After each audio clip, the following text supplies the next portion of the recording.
పోగొట్టుకుంటున్నటువంటి వాళ్ళు ఉన్నారు.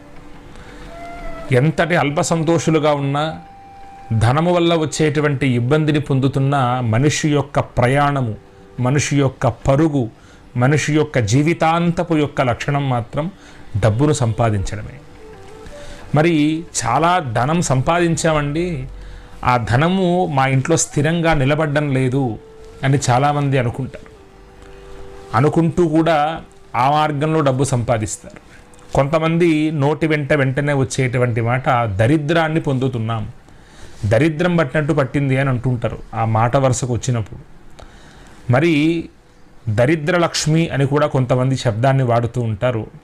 అసలు ఈ దరిద్ర లక్ష్మి అనేటువంటి అమ్మవారు ఉందా? ఉంటే ఆవిడ పుట్టుక ఎలాంటిది, అసలు ఆ పేరు ఎలా వచ్చింది, ఏమిటి అనే విషయాలన్నీ కూడా ఈ వీడియోలో మనం చాలా విశేషంగా తెలుసుకోబోతూ ఉన్నాం.